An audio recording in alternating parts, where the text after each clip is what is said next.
everybody, this is the Post Movie Podcast presented by ObsessedWithFilm.com. I'm Steve Head. I'm John Black. And we have a guest again, Moviebob. Hello. The game overthinker. Hello. Overthinking games, overthinking movies, which is a good thing. Yes, I am. And you're the perfect guest for our movie today, really. I hope so. Sucker Punch is the theme. Sucker Punch. Bob, before we get into it, tell us where people can find you online. People can find me online at escapistmagazine.com. I have two shows there called Escape to the Movies with Moviebob and The Big Picture. You can also find me at moviebob.blogspot.com for my own site, and The Game Overthinker, which is a show that runs when I can on screwattack.com. I was checking out your blog. You are very prolific. Thank you. Yeah, you get a lot of good feedback and stuff. I hope so. Well, I get feedback. I wouldn't call it all good feedback. Any feedback. It's all fan mail. I have. They hate you. I have an enthusiastically hateful fan base. The mark of good and well practiced geeks. Yeah. Hey, it is in a way. Sucker Punch. Sucker Punch. Man, okay. I'm gonna get right into Warner Brothers' summary of this. So bear with me. Good luck with this. All right. Close your eyes. Open your mind. You will be unprepared. Now, I ask you, how does one prepare for Sucker Punch? I mean, like, close your eyes. Prepare. Unprepared. You will be unprepared. So I prepared. I brought ginger cookies. I brought peanuts. What else did we get? I think we had nachos. How does this prepare you? I'm prepared. In case I'm unprepared, is this part of the synopsis? It's part of this is trail mix. Yes, yeah. Actually, yes. No, peanuts. Oh yeah. Shouldn't you just taken a hit of acid? This is about being prepared. Yeah. We've turned into high maintenance moviegoers. At least me and Sarah. Okay. Our Sucker Punch preparation. Sucker Punch is an epic fantasy that takes us into the vivid imagination of a young girl whose dream world provides the ultimate escape from her darker reality. Unrestrained by the boundaries of time and place, she is free to go where mind takes her, and her incredible adventure blurs the lines between what's real and what is imaginary. She has been locked away against her will, but Baby Doll, played by Emily Browning, has not lost her will to survive. Determined to fight for her freedom, she urges four other girls, the reluctant Sweet Pea, played by Abby Cornish, the outspoken Rocket, played by Jana Malone, the street-smart Blondie, played by Vanessa Hudgens, and the fiercely loyal Amber, Jamie Chung, to band together to try to escape a terrible fate at the hands of their captor, Blue, played by Oscar Isaac, and Madame Gorski, played by Carla Gugino. How do you pronounce her name? I think you got it. Before the mysterious high roller, John Hamm, comes for Baby Doll. Led by Baby Doll, the girls engage in a fantastical warfare against everything from samurais to serpents, with a virtual arsenal at their disposal. Together they must decide what they are willing to sacrifice in order to stay alive. But with the help of a wise man, Scott Glenn, their unbelievable journey, if they succeed, will set them free. That is an oddly complete summary. Yeah. Born of the vision of Zack Snyder. Oh, yeah. Yeah. I got a feeling I didn't like it as much as you two. I inevitably really digged it. Yeah. There was a moment early on, I think like 10 minutes into the film, where we have this expectation of what they've been selling us, which is this insane fantasy world action. And it doesn't get there quickly. No. There's a few slow moments that kind of make you think, oh, Jesus, if this goes in this direction, we're in big trouble. I mean, if he's going to be long-winded, like there were a few scenes in Watchmen, then this could go the wrong way. But it didn't. I digged it. Bob? I really like this movie. I'm glad. I gotta say, I'm checking. My review already went up earlier today, and I'm in the clear minority of published critics and whatever that are. Why is there so much angst towards something that is really visually amazing? I think it's I think some of it is it's generational. I think some of it's preference. Watch it, young man. Hey, no, not generational entirely in that sense. Would you say these 20-somethings that seem to be the core of Zack Snyder's fan base are a little spoiled? Somewhat. I think there's a. I think a lot of the, obviously this is it's a divisive movie, it's a movie not everyone's going to like, but I think that the level of vitriol coming towards it, a lot of it has more to do with where its point of reference comes from, in that you have this movie where these girls are, they're in a mental institution and they're to escape from that, they're fantasizing themselves as actually working in a brothel, which I guess is supposed to be an indicator of how miserable the mental hospital is, that they would rather imagine themselves to be, living in a whorehouse. And from there, they regress into deeper fantasies that are taken from, things that will be familiar to the young women that are kind of the target of this movie, which is, it's Japanese animation, it's video games, it's steampunk, and this sort of thing. All that mishmash of stuff actually comes across really entertainingly. Yeah, that's the selling point of the movie. And the styles all mashed together. I like that. I think the thing that you need to know whether or not to go into this movie is that there's a sequence of this movie that will involve 4 or 5 young women in their 20s wearing like a mashup of samurai outfits, Joan of Arc's armor, and World War I battle fatigues, and hookers and hookers fighting a castle full of orcs from Lord of the Rings and a dragon from a B-12 bomber. Sometimes in high heels. And hookers. If you have to ask with the precision of a SWAT team. Yeah, if you have to ask why that's happening, you should probably see another movie. Like, if you can hear that and not just go, okay, then you should probably be in another movie. It's funny. I had just such an opposite reaction in that. Oh, John. I didn't say I didn't like it, Steve, but this is my reaction to it. I liked when they were in the mental institution. I kind of went with it when it became a brothel. Every time, now the whole key to getting into their fantasy world is when the baby doll dances. Yeah. She dances for someone and everyone's and that releases her into this fantasy world where she can battle. Right. Those scenes to me were like watching someone else play a video game. They weren't interested. It was very video game. There are scenes in these movies that are like first-person shooter. Right. It comes across like a video game, a music video. Right. This could have been like a 2-hour music video. But I had that disconnect where I was watching someone else play a game. Yeah. And visually it wasn't working for me. They all start to feel the same after a while, even though there's bigger monsters or whatever. They all look the same. That first sequence when they go in and Scott Glenn is introduced, who to me is sort of the David Carradine replacement. I mean, it seemed like his character becomes funnier as the movie goes on because you realize that he's kind of like he's going to come up with there it is. Oh, by the way, And one last thing. Yeah. So, but those scenes in the trenches, the World War I sequence at the beginning with the first one's against the giant samurais. Right? Right. That's just with Baby Doll and the giant samurai. So they kind of set the tone, but that tone never changes. They look the same. Okay, so she's fighting samurais, or she's fighting in the trenches, or she's fighting dragons. They have the same kind of moves, the same kind of wire work, the same overall look. It just got a little tedious to me after a while. I couldn't wait for her to stop dancing. Oh, it never got tedious get back for me. To the. It's all CGI. There's nothing.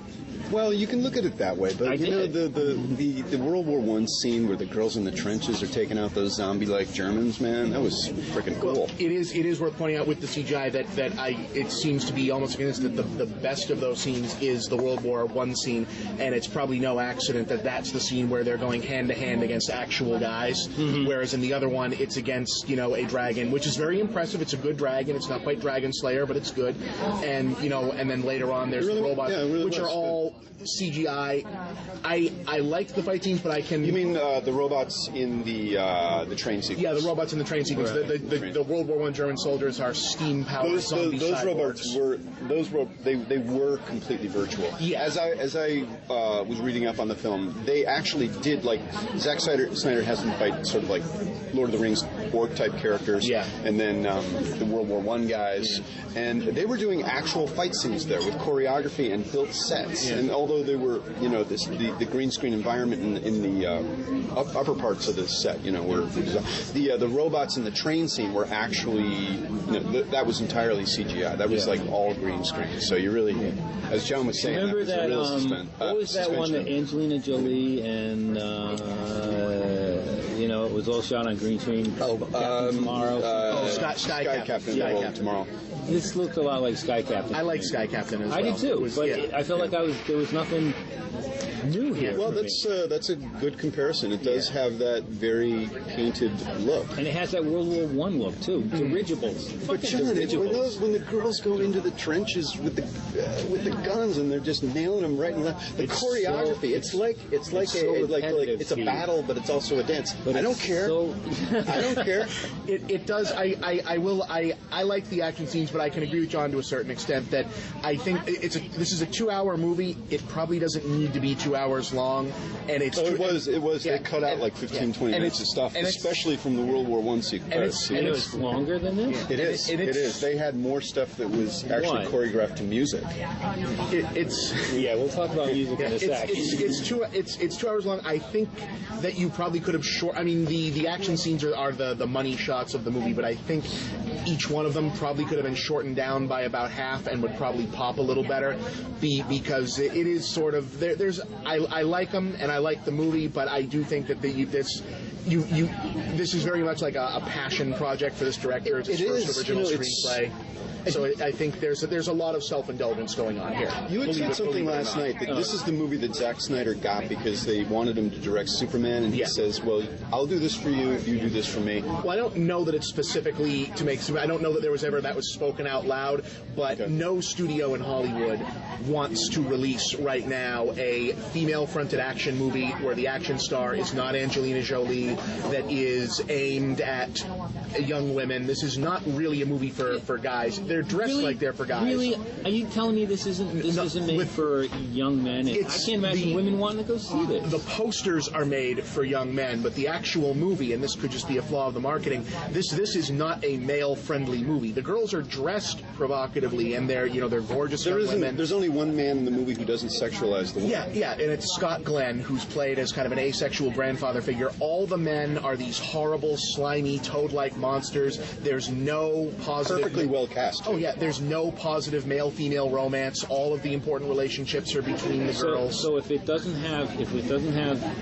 good-looking guys or any romance, why do you think it's marketed to women, young women? Well, I know it's been marketed to. Why do you think it's a movie for young women if it doesn't have those traditionally? Well, it's being marketed to geeks. It's not marketed. I think it's kind of a girl power sort of movie. In that it's to a certain extent, it's kind of a punk. It's cool. It's sexual. It's savage. It might be like Riot Girl power, but it has more of a female outlook on itself than it does a male outlook. There's, to the degree that there's a male gaze in this movie, it's so the movie can spit in its face and kick it in the nuts. Look at it this way. All of these girls are terrific. Savage. It is those fucking scenes in the World War I there in the. You mean when the steam comes out instead of blood, or when the light comes out instead of blood? No, man, when Abby Corn's just going in there and blowing them all away. She is kick ass. She reminds me of a very young Nicole Kidman, and not just because she's kind of really tall. No, she looks a lot like that. And the way her wardrobe accentuates her thighs, it's like insane. They have shots where the camera is angled down. You're basically looking up at the girls as they're standing on one of the trenches. And it's like not fighting posing. Yeah, it's a performance. It's basically John. It's his virtual stage, and they're on stage saying this is a performance. Do you think there's any real acting in this movie? Outside of a bad actor, Oscar Isaac. He's acting. The guy playing Blue is acting because he's overacting. Everyone is overacting. It's that sort of movie. But the girls don't, except for when they cry on cue and they pout on cue. They're basically there to be show horses. I think if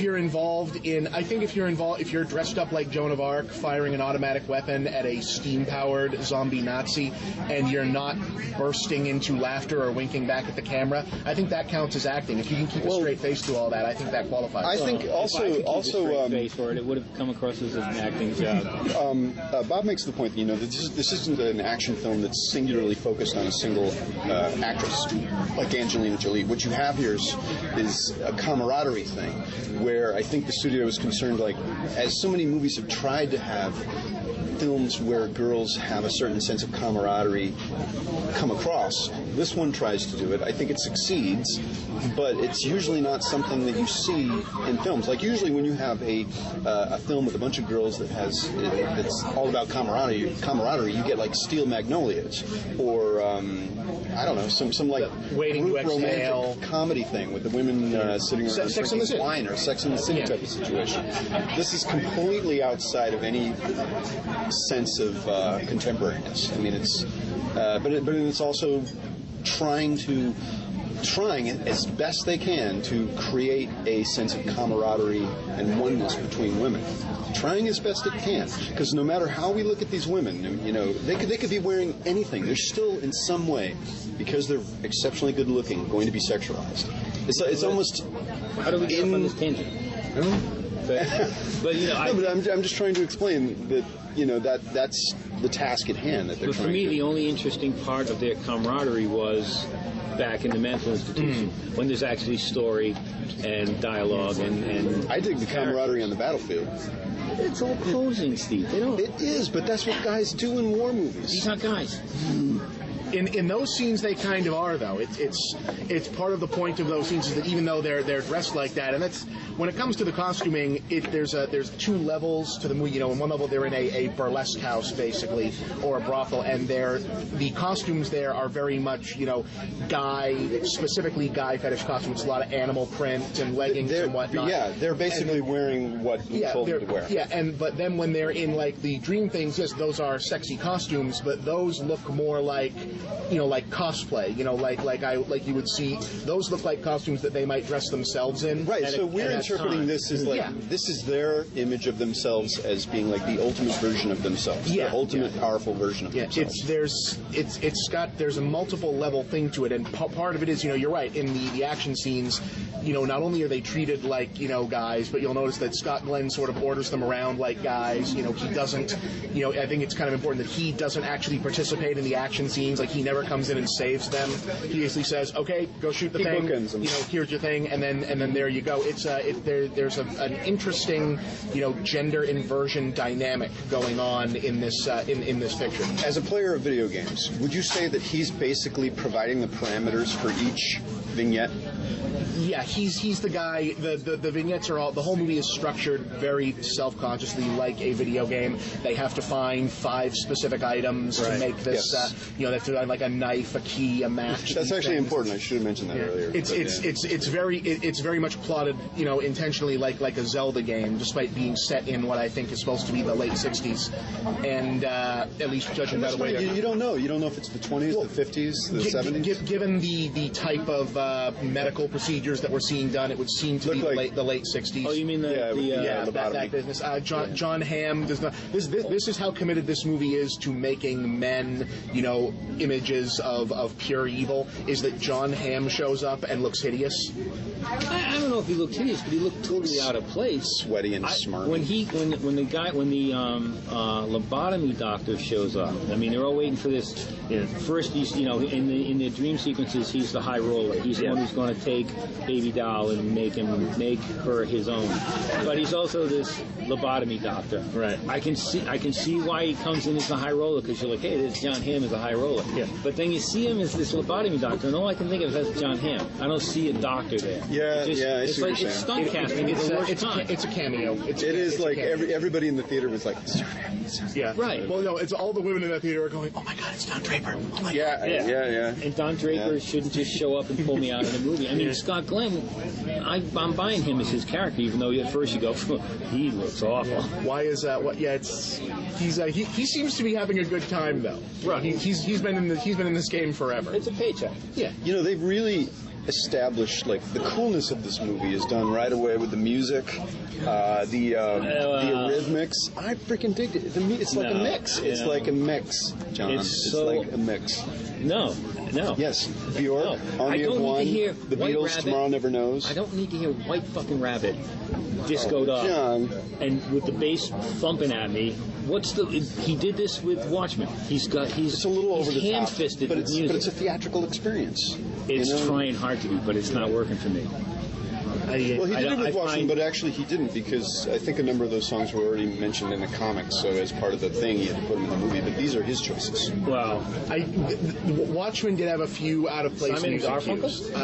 No, I liked. Did they have Simon and Garfunkel? Yeah. I forget. I liked that bit in. I mean, the best thing I love Watchmen. I think Watchmen was a great movie. But in the Watchmen.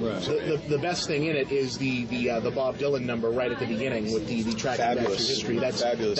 That's really sort of one of the high points of that movie. In this one, there's the musical choices are a little weird. There seems to be a theme going. It seems to come off like a musical in a way. A lot of them are music video. A lot of them are men's songs covered by women in this movie, which is there's Bjork, Army of One, there's Eurythmics, Emily Browning does White like Rabbit a... was originally a woman's song. Yeah. There was one song that was there was Queen. Yeah, there's a Champions. hip hop version of We Are the Champions, which I've heard before and I didn't like then. That was one of my favorite pieces. It fits here. And then did you stay for the final credits when they actually have a music video of Love Is a Drug? They did. What they did there was they actually did film the girls doing their dances, doing their pole dance and everything, and that took place in the brothel scene. There's a scene in the movie where, because Baby Doll is such a mind-blowing dancer, you never get to see her dance, but obviously the effect of her dancing has blown everyone in the institution away. So Blue says, we got to have her perform for the mayor. So they bring the mayor in for this special occasion, and he's perfectly cast. He's like this he's like Harry Carey with his Harry Carey glasses. And overweight and a huge cigar, Freudian perhaps, but a cigar is a cigar. So right. But anyway, so Baby Doll and the girls get up on stage, and she does she readies herself for a performance. So, but actually, they did film each of the girls do their dances, and so this will be on the DVD. But what they did was, they needed to. Snyder said he cut the stuff out of the movie because at that point, what they really needed to do was establish that this is a bad place.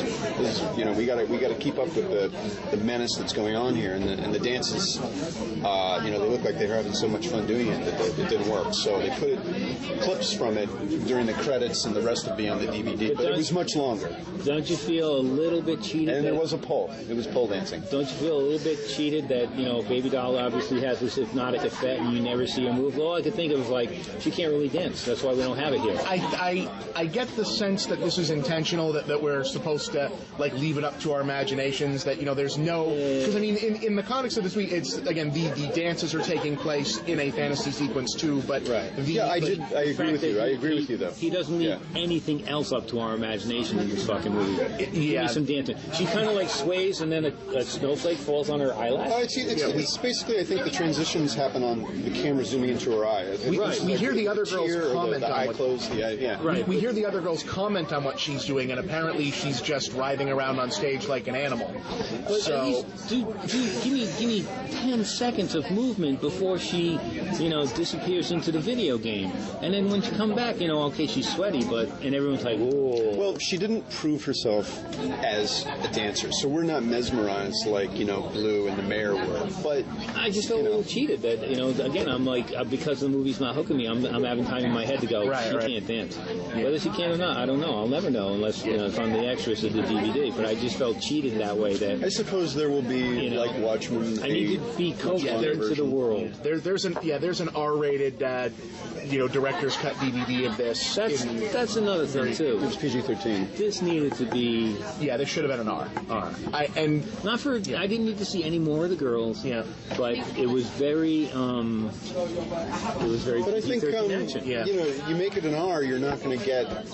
Actually, Warner Brothers may have really been shooting to try to get the young girls to see this.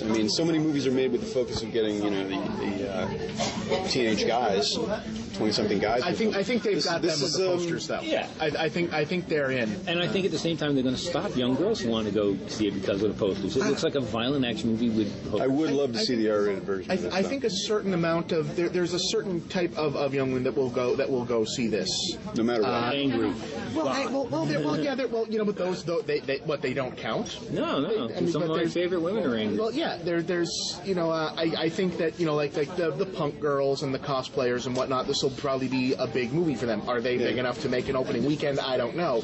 Right, and because this is original material, it doesn't have the tie-in that would attract. So if there was a Sucker Punch series of graphic novels or whatever that already had a fan base of young women who they were like, this was our Scott Pilgrim, then they could make the transfer of, I got to see this on the big screen. Because it doesn't have that, there's no real easy gateway for them to come into this based on posters and trailers. Scott Pilgrim did have that though, and didn't make any money. Unfortunately, that's another thing with this is a studio doesn't want to release a female-centric action movie. They definitely don't want to release a big action movie that isn't part of a franchise or based on a comic. But I would say that this movie took an impressive step in not doing that. By being exploitative. By actually, one of the problems I had early on in this film was the fact that since this was a fantasy, since they imagined themselves to be indestructible, that the fear of death wasn't there. The fear of death, as much as we would fear that we'd be losing one of the main characters, wasn't there. They enter their world. But what actually comes about is the fact that there's a fight going on, there's a dance going on in the real world. There's a particular scene that takes place in the kitchen with the cook, who's this big fat smarmy guy, and they're trying to steal a knife. And to make this happen, they go into a sequence where they basically do their striptease. And their striptease is the dance, and they go into the fantasy vignette. But in real life, something messes up in real life. It affects what's happening in the fantasy. They don't. The cook becomes aware that they're after the knife. So basically, death does come to the fantasy world. It will happen in the fantasy world if something goes wrong in the real world. Right. So that the introduction of that gravity kind of made me think, okay, I forgot that there was actually a connection here. It's the only time the real world interferes with the fantasy world, because otherwise, whatever she's doing. Yeah, that was the train sequence, right? And unfortunately, that's this is a flaw in the movie, is that is the third and final one of those big fantasy action sequences, is the one when we're reminded, oh, okay, they can die here. Whereas in the early, if they had some indication of that earlier, I think it would have popped a little more. It has the same problem that almost every movie that takes place halfway in a dream is that there's no stakes, because no one can get, or at least you think, like, even Inception had this to an extent that they literally. This does have an Inception quality. You had three levels to it. Basically. You had to kind of Inception smashes you over the head for the whole second act. That yes, they can die even though it's a dream. But also because in the first sequences, Baby Doll's the only one who's even breathing hard when they come out. Even though the other girls are all part of it, and then they each get their turn to be a leader of the dream sequence. Yeah, they each establish themselves in a different way, and I like that they have their characteristics. But this is going to make some great action figures. But it's all in Baby Doll's head. Yeah, the other girls aren't real. When she stops dancing, everyone's like, "Ooh, what were you doing?" But then when reality finally does break in, it's not Baby Doll who pays the price. Yeah, it's which is a little. It's someone else there. So there's a sense going on that what's going on in the dreams roughly mirrors what's going on in the outside, but the girls are just sort of avatars. I mean, as far as we know, she's seen and met all of these women basically once. Right, and when she walked into the room for the first time. When the girl has to steal the lighter from the mayor by kissing his neck and rubbing his chest and whatever, which I'm sure is all that happened. Again, PG-13. Right, but the thing is that it's over and done with. She's like sitting on the guy's lap, kissing his neck, and then Baby Doll starts dancing. We go through another huge set piece, and then woohoo, we got the lighter. Yeah, it's not. I need again. And it's always the film lighter. It's never a Bic. Right. It's always a Zippo. It's a gold Zippo. It's like this icon. Well, it's like it's the thing that makes fire from a dragon in the dream, and then it's like an ornate gold lighter in Dream Level 2, and then in real life it's just some cheap Zippo with a dragon drawn on it. But you never see any real world action that she's taken the lighter. It's just it's just again it goes into Baby Doll's head and drags these other girls along without making any real world connection that the other girls are even part of this. I know it's all in Baby Doll's head, but the real world progresses as though they're part of it, and that wasn't working for me. I think there probably could have been a few more cuts to maybe take a little bit out of the action scenes, maybe cut back into the actual mental institution a few times, because really it's easy to forget this. We only see what seems to be the real world at the very beginning and the very end of this movie, and then the whole middle of it is, Dream World and then Dream World Level 2. And those scenes in the beginning and the real world looked faker than anything else. That seems to be it's part of his, the production design, the mishmash of everything. Well, also, I would make a case that when she is first introduced into this institution or brothel or whichever it is, they are in a theater. It is presented as being in a theater, a dilapidated one at that point. Where the girls are on stage acting basically, out there. yeah, it's all staged. Even stepping back further, the movie opens up like Moulin Rouge with the curtain draw.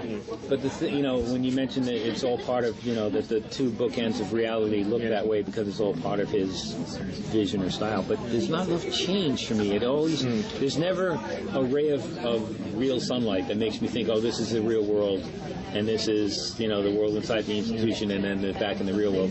When Sweet Pea, P5, whatever her name is, Sweet Pea is out in the real world at the end. It looked like Baby Doll 3.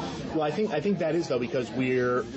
I mean, not. Are we spoiling the? Are we gonna talk? Spoilers here for the end, so I'll try to put a note in. Spoiler alert! I don't want to jump ahead. Anyone who's seen from the trailers and noticed that this is very much a tribute to Brazil can probably pretty much guess the ending of the movie. But the abrupt cut.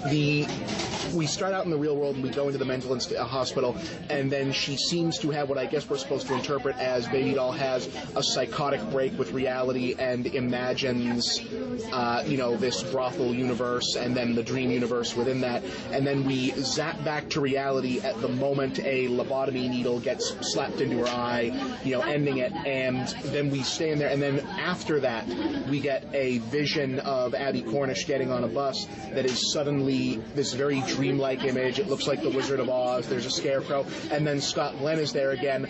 I don't think that's technically real. I think because right before that we get this pull into the now catatonic and thus free Baby Doll, and the explanation that she's fine, except she is now exceptionally just living in her head. Yeah, so I think the idea there is that her happy place is imagining that Abby Cornish gets away. It's not necessarily that she really got away, but her fantasy is this other girl getting away. Right, and made a connection with another person who isn't going to take advantage of her, a.k.a. Scott Glenn. And in case you don't get all that, there's that fucking preachy voiceover.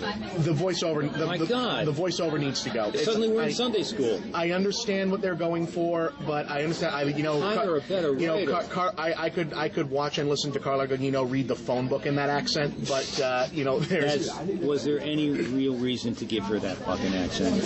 Yeah, because she can do it. Do what? What accent was that? I don't know what it is, but was it Russian or was it Russian? Polish. She's supposed to be Polish. That's Polish. That's in the context of this movie. I think that's Polish. Yeah. Sure. Her name is Gorski. I think she's Polish. But there was no need to, because every time she's a beautiful woman, I love looking at her. She's a good actress, but then she comes up with that accent. I was like, what the fuck is this? Suddenly she's talking like an extra from Hogan's Heroes. We got to make a point here. There is a great performance in this movie, Oscar Isaac, as Blue. I mean, beyond the girls, and we've talked about the girls and what they do, which is pretty terrific. Can I throw in on the girls one thing on is that if there's any, regardless of what anyone actually thinks about the movie, if there's any justice in the world, Vanessa Hudgens, who has been on no one's radar as an actress, she does some cool stuff. She should really have a different career on Monday than she had before this movie opened. I mean, I know she's the girl from Disney's High School Musical, which I have no frame of reference for because I'm not 10, but she was in Beastly. Yeah, but her bit in the B-52 bomber flying it and as the gunner, that was awesome. She is really good. That's bringing out the and not just obviously she's a beautiful woman. This is I'm pretty sure she's over 18. I don't know. It's kind of hard to tell in this movie, but she really nails with attitude and physical acting because she doesn't have a lot of dialogue. This whole kind of retro pinup thing. Yeah. She like I'm looking at this like okay, this is someone who has studied her Betty Page. She gets this. There's a good career ahead. She does do it with a wink and a smile. Yeah, and it's funny too because if and I don't know if it's because other things are cut out, but there's a lot of scenes where there's two actresses in the foreground and she's walking across in the back. She's always on the plane, just slightly out of camera. When they do the parachute drop. Yeah. Great. I have a feeling that you know. And she's also piloting that thingamajig. Yeah, What is that thing? No, that's the Jamie Chung. In all of I'm all of the fantasy scenes, their roles change, but they stay the same. Jamie Chung is always driving something. She's piloting the big looks like a mecha with a Hello Kitty face painted on the front of it. Yeah, I noticed that thing. I'm thinking with the Hello Kitty thing on the front of it. There's a moment in the film where Scott Glenn has these little trinkets in a satchel or something like that, and it looks to me like those things appear in image at other points during the film. I think maybe on the side of the airplane. Yeah, was a guy painted on the side of the airplane? I like that the girls have like a pinup guy painted on the side. That of was sweet. That's if you need a metaphor for the way this movie is going in terms of taking what looks like a male thing and turning it into a female thing, is that they have this giant machine gun mecha and it has Hello Kitty painted on its face. Is kind of there. I'm sorry, I interrupted you earlier. No, that's cool. I was just kind of blue. I was really taken back by his performance. There is a moment in this film that takes place in the dressing room that did turn things around. Again, that's some edgy shit. Yeah, and it's set in the real world. Actually, that's still the dream. That's the brothel. Well, it's not in Baby Dolls Dancing. Right. It's not in the action. Yeah. Would you say there's 4 levels? I don't even know. We can go hospital. Institution, brothel, fantasy. Given that our entrance into the supposedly real world is on a stage with a curtain pulling back into what's supposed to be someone's real bedroom, I'm not sure that any level of this is. There's one level that's supposed to be this is the world that you can die in. I'm not sure that any of it is meant to be real. Zack Snyder doesn't really do real. This one is more extreme than the others, but this is up there with Terry Gilliam movies in the sense of artifice commenting on artifice. I don't know that this is not someone who's going to pick up that, shaky camera bullshit from Battle LA and throw that at you. This guy loves his tripod. Although we do get a little of it. But it's sped up. But this guy knows tripod and composition better than most other young action directors. That's just a lot of the there are so many shots in the movie which are all about this shot. Yeah. We've got to have the giant button. Oh man, but it's so sweet. Got to have the giant face. It's so fun watching the way he freaking composes these scenes, man. Right. I mean, there's so much going on. You can't really. It's visual overload. Right. Basically. Exactly. With tons of Easter eggs. It's visual overkill for me. John, man. No, 5 sexy girls in high heels, in leather, with machine guns. That's not what's doing killing SWAT me. team moves. That's not what's killing me. It's those shots where they're obviously composed just because I'm Zack Snyder and this is a cool shot. But it doesn't add to the story in any way. They're beautiful. I love them. I do think, and I love the movie, but I could very easily, see looking at it as a producer saying, we need to take these little vignettes down by about 5 to 10 minutes each, just to, I wouldn't have done that. I would have said, I want another 10 minutes of World War I. Trying to make a snapshot poster kind of thing, with a giant button, or there was a couple other where it's just a giant head, and then the action's really in the background. It's just like, it's a wallpaper friendly movie. Yeah. It's I see that. Yeah, it's I will get when I would say I've often said of Zack Snyder that if Michael Bay was good at his job, he'd be Zack Snyder, and I think this is someone who is really composition seems to be his big thing. There is a difference between Michael Bay and Zack Snyder. Yes, talent. Obviously. One of them knows how to pace a film. One of them knows how to really shoot a film as if it's not a commercial. Even though he's slickly done this. I mean, like you could say that this is like a 2-hour music video. It becomes a music video at certain points, but it's so much more paced, and it doesn't have all the everything that fills a freaking Michael Bay movie is just sappy fucking bullshit. This is just Snyder does it so much more smoothly and paced so much more better. Snyder. Snyder could use an editor. Michael Bay could use less editing. Yeah. Michael Bay, man, like an edit every 3 seconds. You know, Michael Bay, in his defense, he came from a commercial and music video background. Like literally, he was a commercial director. He invented. Well, so was Snyder. Yeah, he invented the Got Milk campaign. Actually, that was him. That one with the that was his, and he won an award for that. The one with the what? The Got Milk one where the guy's eating the peanut butter sandwich and they're asking on the radio. There's a trivia question, and this guy's working in a museum that's all about that one question, and he calls, but he can't get the answer because his mouth's full of peanut butter. Yes, I missed that one. Michael Bay could not do a movie like this. I mean, he could do it, but he could not do it in such a cool way. Well, I don't think he has. And also, he would sexualize the women. Well, he would sexualize them in a There's a difference between way. Zack Snyder filming a girl on a machine gun or on a motorbike, and then the way that Michael Bay would do it, which is completely, Well, Michael Bay. What's the word I'm looking for? I'm going to let you hang on this. Michael Bay makes. I would say they're just a piece of ass to him. Michael Bay makes like car porn, basically. This movie is a. Well, it's. I would say, again, I'm going to be, the cretin and quote his own review, but there's. This is a movie. You look at it and it's say, okay, this is fetishism, but it's not porn.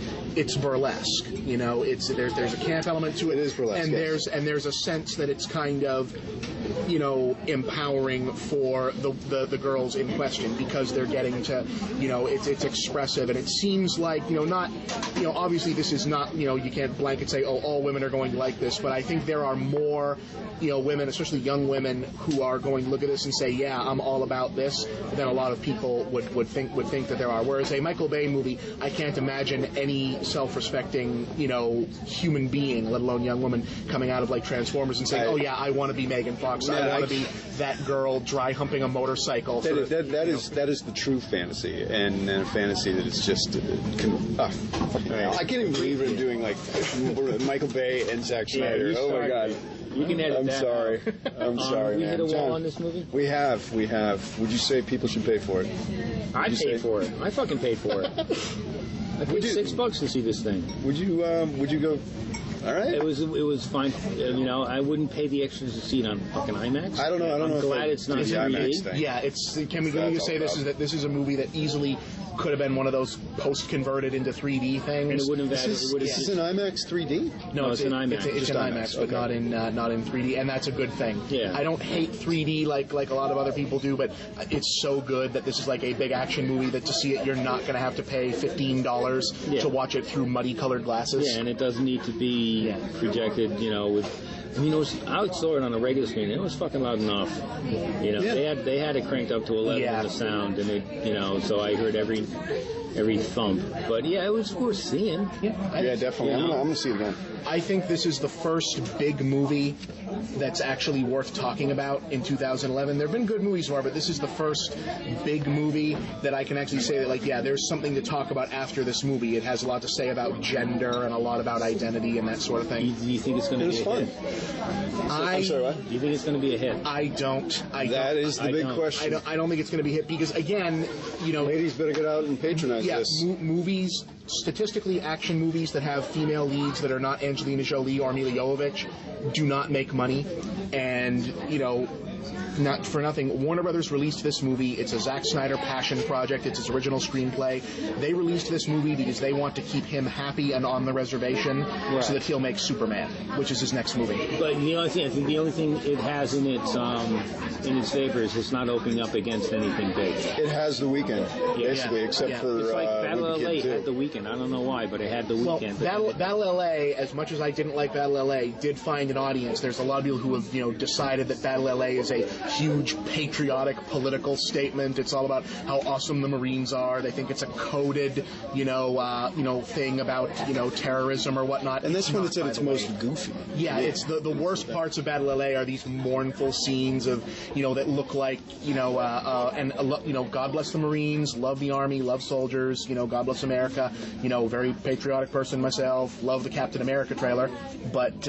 even the CGI that some people are complaining about with the the emaciated Chris, what's his name? If that's, I think it looks pretty good so far. But I hope that that final effect looks better. But that's it's an interesting effect. I mean, it's jarring. It's meant to be. He looks in pretty bad sorts. I know in some versions of the origin story, Captain America is actually a polio survivor before he gets all of his muscle stuff. Never said explicitly, but you look at him. It's the early 1940s. He looks like that. It's a great trailer. It is. However, I did enjoy the Comic-Con version one. Yeah, that was kind of cool. I didn't get to see that one. All right.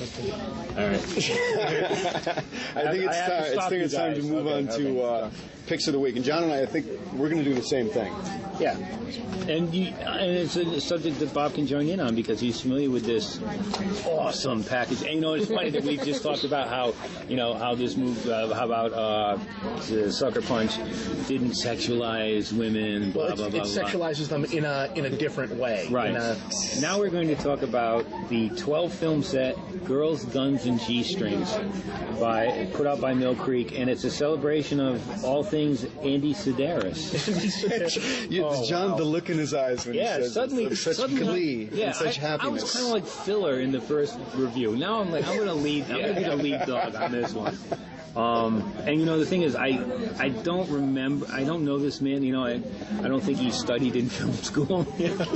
But in fact, Bob, you know more about the actual guy.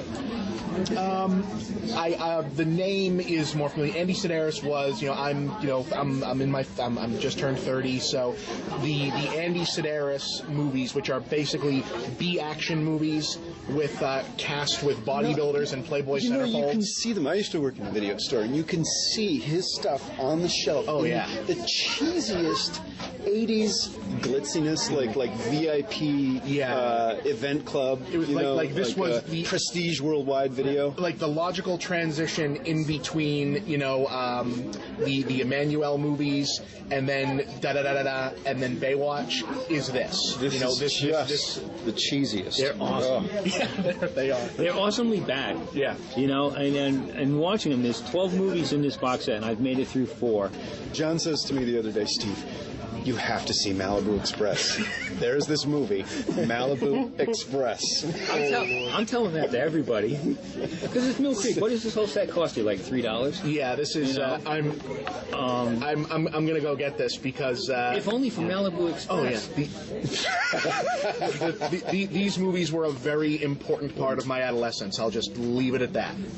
And the more you watch them, the better they get because oh my God, it was painful. I was watching Guns with Eric Estrada. Guns. Wouldn't you just pick up any movie called Guns with Eric Estrada? And then I switched to Picasso Trigger, made 2 years earlier, and they have the same shot of a car blowing up. It's the same shot. Yeah. It's not like it's not shot the same way. It's the same fucking shot. They just insert. It's like, oh, we need a car blowing up. Do we still got that car shot? Yeah, put it in. Boom. They all have. They all take place in either Hawaii or Las Vegas. And then there's somehow they always end up with some guy in Texas, some fat guy who gives they're all about the same thing basically. There's something bad, and these bodybuilders and Playboy centerfolds have to get together and stop the badness. And meanwhile, take their clothes off, run around, Las Vegas or Hawaii. The rich Playboy character in Malibu Express, man, Cody. Abilene. He's a Jeff Foxworthy lookalike called. Is that Dark? Like a buff Jeff Foxworthy. Yeah. Same cheesy mustache, almost the same accent, looks the same. And the thing is, and I think the joy of this is, as you watch more of him, is that, he lives on a yacht. Yeah. I think he lives on a yacht. The Malibu Yacht Club. What does the entrance have, Steve? He has it's like a little gable, type thing that was painted at the entrance of the pier as a remembrance to his dead mother. Right, because his mom. Did anybody think that it might actually rain, or there could be some inclement weather weather at the His harbor. mom died on a train in a tragic train accident. So it's the rear of a caboose that you Yeah. open the door to in order to walk down the pier to get to his To yacht, his gazillion-dollar yacht. which has a couple of women who just find their way on there periodically. Oh. They live on the next boat. They're always those steamy temptresses. They're always just laying around waiting for naked They are green hot, room to though. come home. I gotta grant them that. You know, and the thing is, I can't believe I'm saying this, but after 3 or 4 movies, you're like, oh, is she gonna take her clothes off again? Can't they get a new girl in here? It's always the same. It's always I don't know how this relates to the sense that he's living on the yacht. He's, I guess, a private investigator. Yes. He graduated at the top of his class from the University of Texas or something or other like that. Yeah. He's very well known in the community, and the people are often commenting on his exceptional social graces. Yeah. which he displays all the time, and he's got the. My, you are cosmopolitan. How can you see? And that's I think Malibu Express is the only one that's actually. And we were discussing this. I think it's the only attempt at making a comedy that Sedaris has out of these 12 films. Because the other ones have their funny moments. Don't get me wrong, but they're all pretty much played as straight action movies. John, one of his girlfriends is a race car driver whose name is Knockers. It's pronounced Knockers, but with an H. And yeah, she's a race car driver, and you know it's not her behind the wheel. And she gets out, and you can almost look at your watch and go 5, 4, 3 up, topless. I don't think she could fit behind the wheel. No, she is a well-named character. Yeah, it's there. You know what you're getting with these. I hope so. Yeah. I hope that Carlin Knockers. Well, at this point, it's nostalgia. I mean, I think if I showed this to when I was like 15, these things were like the holy grail. If you found a movie in a video store and you're like, Andy Sedaris, oh, I know I'm going to see a whole lot of stuff. Yeah. So now I think if I showed this to like a 15-year-old now, he'd be like, dude, whatever. I have Google. Same. Yeah. Yeah. This is like it's like that. What's that? Back to the Future 2? It's like you have to use your hands. It's like a baby's toy. It's a homage to like fantasy manhood. Of the 90s. Yeah. Yeah. And the thing is, Well, this is Malibu Express. I think was one of his earliest films. It was 85. Yeah, 85. Yep. And he only got And better. it doesn't come across as being. It does come across as being 1985. By the Big time you get to 1988's Return to Savage Beach, I haven't seen it. Return to Savage Beach. because Savage Beach needed a sequel. I can't wait to return to Savage Beach. Yeah. Wouldn't you just love to have a film class and teach this? Oh yeah. I don't want to be teaching, here's Seven Samurai, and this is why it's a great movie. I think you could teach this as not only like a business model, like Roger Corman. I only have so much money, and I've got a house in Malibu. What do we do? Yeah. Why does a guy who apparently spearheaded or invented Wide World of Sports go from this to producing Playboy videos and movies? Are you asking why someone? I mean, would it get seemed a like going from somewhat respectable, and working with Jim McKay and traveling the world doing sporting Have you features. seen Jim McKay naked? No.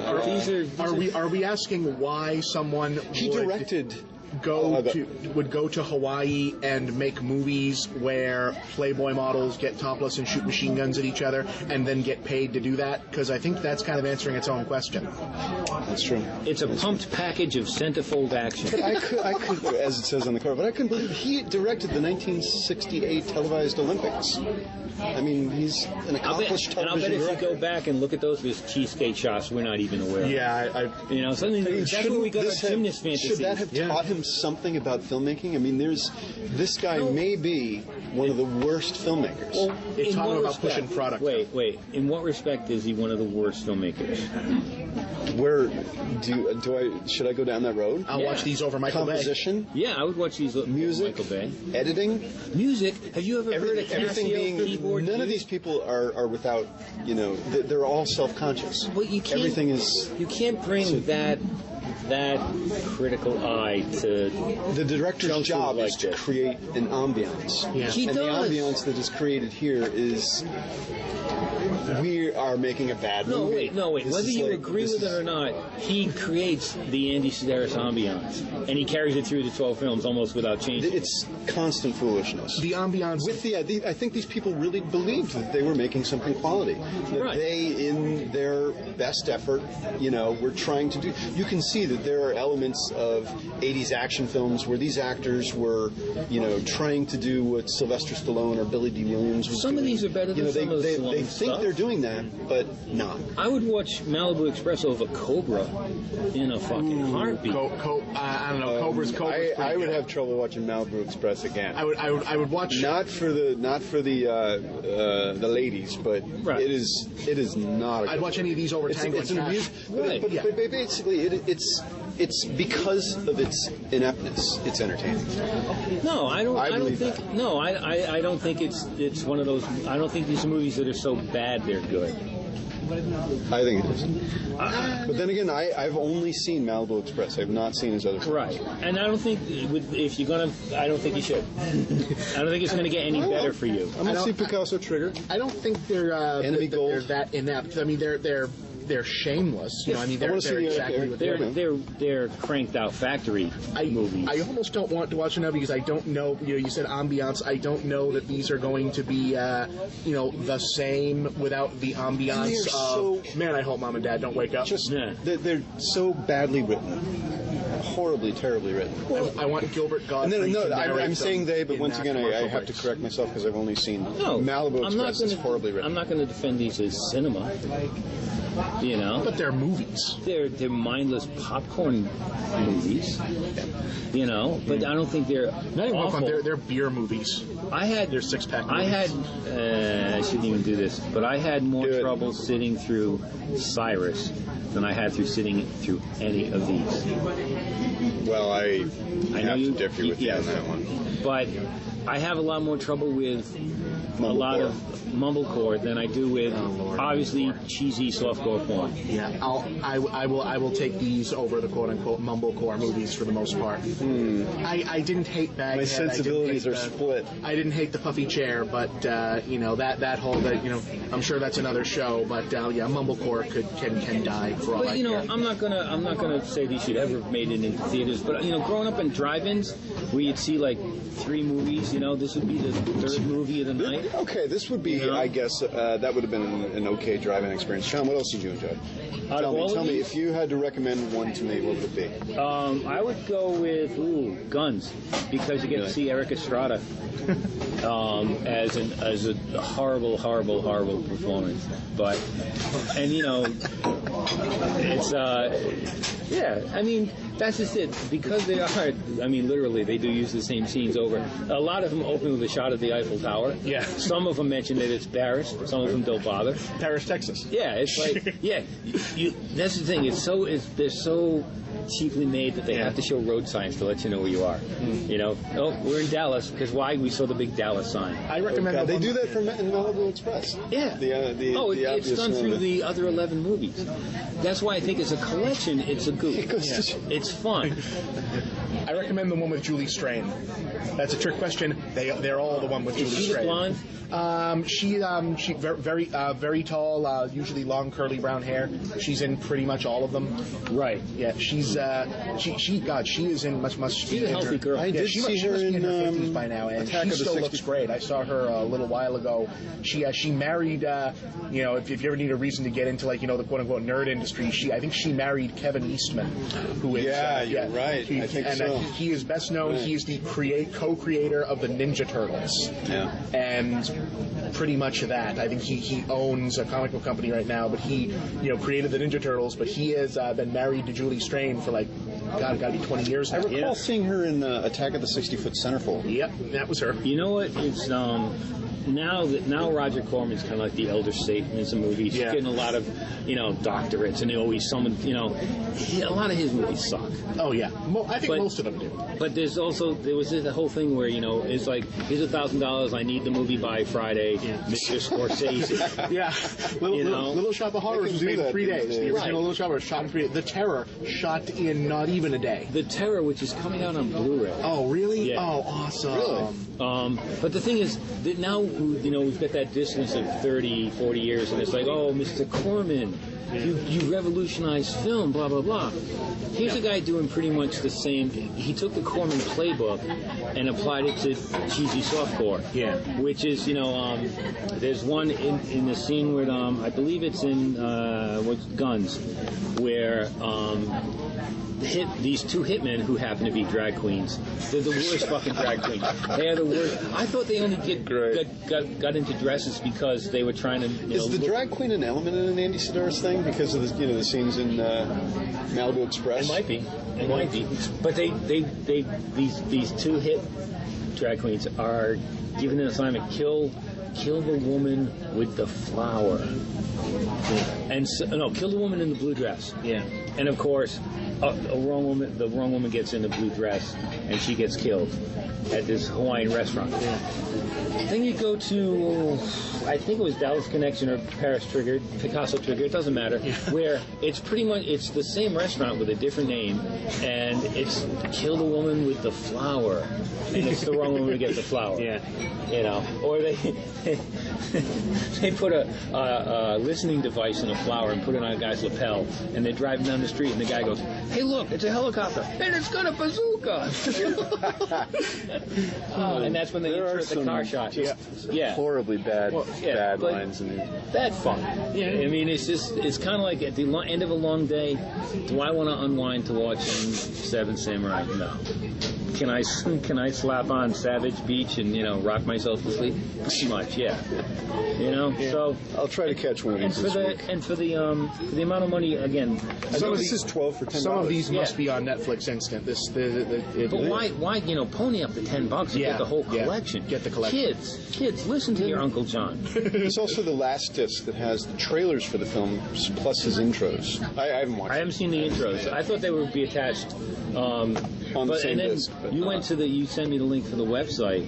Yeah, where you can buy, where you can.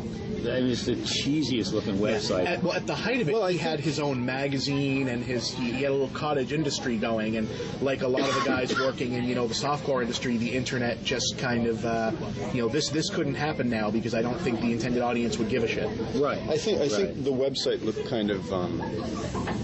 It was barren, forlorn. He passed away a couple of years ago. Yeah, but you can't buy posters from all the movies. But I think that's it. The posters, man, were sweet. I think that was some artwork. That is like 80s. You're like, wow, that Malibu Express. Look at that poster. That looks awesome. It reminded me of I don't know. But this is who's the guy who draws for Spielberg and Lucas? And maybe they were kind of going with Drew Struzan. I was thinking John Alvin, but I think a version of that. Yeah, you're right, Bob. This is a cottage industry. These are manufactured. They're factory made. It's like it's the same car with a different coat of paint. In fact, the more you watch them, you're like, where's the body? Oh, there's that bodybuilder guy. What is it? Troma uses the same shot. Has been using. They had one great car crash in the Toxic Avenger back in like the early '80s, and they put that in every movie, sometimes twice. This follows in this is the same parentage as Troma Films, as Roger Corman Films. Are you gonna go to film school and study Troma? Probably, but more from a business of what that guy did than he made millions making his shit. Yeah, if you actually want to know how to make you want to learn how to make art, look inside yourself or whatever platitude you want, but if you want to know how to get the damn thing done and get it out there, you watch one of these and look at guy goes, here's a complete movie made pretty much with whatever was on hand and whoever was the centerfold that they convinced that this was going to be her big break. Probably using only the first take. These are all shot on film. These aren't video. Oh yeah, this is I mean, God forbid if this guy had a video camera he could have shot, there would be 100 movies on. Oh yeah, the age of flip camera. He had to come up with some budget. I don't think it was much. Anyway, what's it called again? Keith, Girls, Guns, and G-Strings. The Andy Sedaris collection. Yeah, I highly recommend it. Yeah. And especially young boys. Yeah, I think If these movies came out in the '90s, so I was already an old man. I could have buy my own pornography. exactly. But This was buy these and then for an if your father ever gives you any trouble about looking up crap on the internet, just say, Dad, would you like to explain this? Yeah. Which I know you've seen. I think the Industradores has one of the links on his website is to a collection of the trailers on YouTube. So I think they're on YouTube too. Yeah. We also have another pick of the week, but this pick isn't coming out. it's a prediction of the week. Prediction of the week. Okay. Scarface, which is coming to Blu-ray, Oh my. just announced yesterday by Warner Brothers with a whole bunch of. Is it Warner Brothers? Yeah, Scarface is Warner Brothers. Scarface is Warner. September 6th. It's going to have a new documentary on the Scarface phenomenon, deleted scenes. I'm guessing stuff that maybe was already released on a prior Scarface release, as they It's been tend out to. before? Oh, yeah. Upgrade their stuff. But the new thing has a documentary on this called the Scarface phenomenon. Oh, good. That's what we need is more rappers telling us how much they love Scarface. Now, when did it originally come out? I don't think I have that noted here, but I'm guessing 81. Yeah, I think Scarface was 80. It was 81 or 83. Spring of 1980. How old are you, Baby Bob? Oh, I Wait, was. no. If it was 81, I might not have been born yet. No, I don't have the original date right, here. I think the movie takes place in 1980, but it doesn't come out but until like I 81, remember 82. going to see this in theaters, and it was shocking at the time. It was so graphic, so violent. It was the thing. Al It was like Pacino. the dangerous film. Yeah, at the time. there's only a handful of movies I can remember being shocked by, and this was one of them. Because you walk out and you're like, "Fuck!" Yeah. Chainsaw. Did they chainsaw bathroom. a guy in the bathroom? Yes, they did. Did he want to fuck his sister? Yeah. This is a nasty movie. Is that? And now you're watching like, wow, that Michelle Pfeiffer sure is skinny. Man, I remember picking up the Debbie Harry single that had like a 12-inch extended version. I forget the name of the song. It was John's accessing his mental powers here. All I can think, call me Hands was to the from side of his American head. What's Gigolo, the name right? of the Debbie Harry song? I don't know. From Scarface. But People screaming at their computers right now going, it's this! yeah, and the thing is, at the time, remember Pacino's performance? He's a Cuban immigrant. Yeah.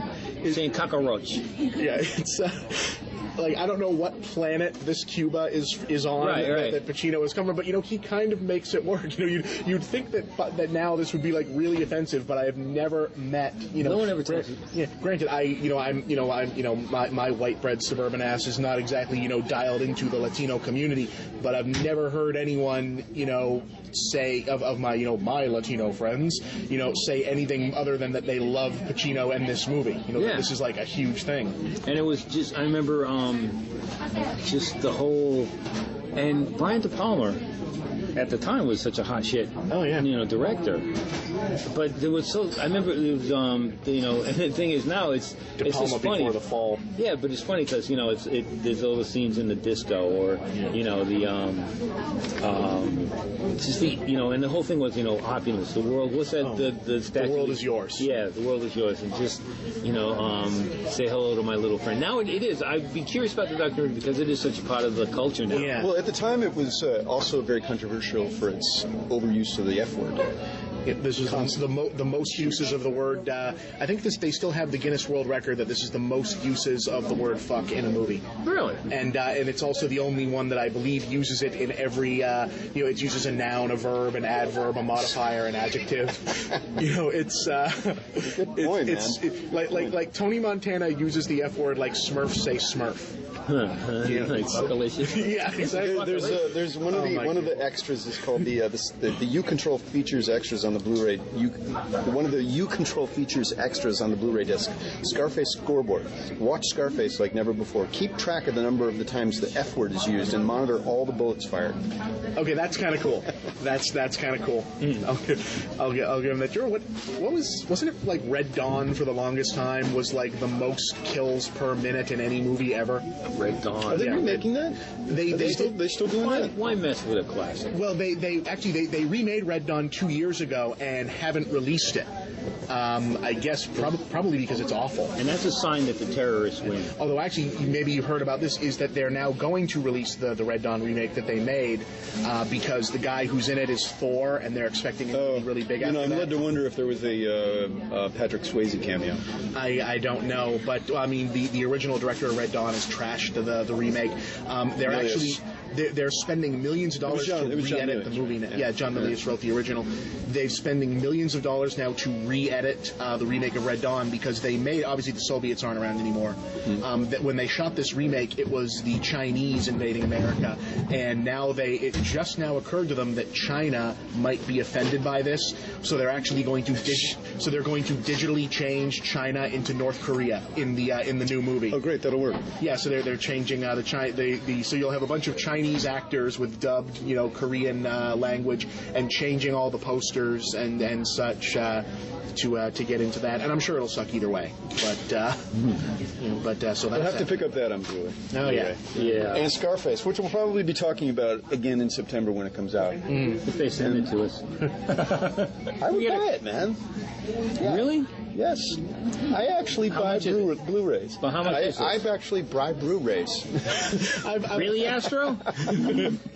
How much is it? You must have all suggested retail price is at least for the first month. Within 3 months, you'll be like, oh, it's $5. I'll buy it. the gift set. Look what they're asking for the gift set. I can't read that. Is this a typo? This is not. $999. Oh, I don't doubt that, because I'm sure they'll put like a solid gold Scarface shot glass Al in it or Pacino something. brings it to your house. Al Pacino. Oh man. Good Lord. Oh, man. Pacino. Back then, it was unusual to see Pacino go that far over the top. Hey, for a little extra, these days, he'll do it. I just saw him in You Don't Know Jack, where he played Jack. That was good. It was really good. Yeah, that was you really forgot it was Al Pacino? That's on demand, HBO. Yeah, it's So you really should check good. it out. Man, I think we're done. Oh, cool. Unless, Bob, did you have anything else to add? No, I'm pretty good, man. I'm just John, glad to be here. You good? I am great. All right. Cool. So, hey, thanks for listening. Don't forget to check out all of our shows online. We're at post-movie.net, and we're on Facebook. Just search for Post-Movie Podcast, and we'll come up. And we're on iTunes. If you leave us a review, which people have left a couple of ratings, but a review would be sweet and would be, like, super appreciative. Yeah. I mean, any kind words would be great to up our listener profile. Would be fantastic. And if you have any questions, send us an email. We're at contact@post-movie.net. So I think that's it. Thanks for having me, guys. Thanks, Bob. Until next week, I'm Steve Head. I'm John Black. So long, everyone.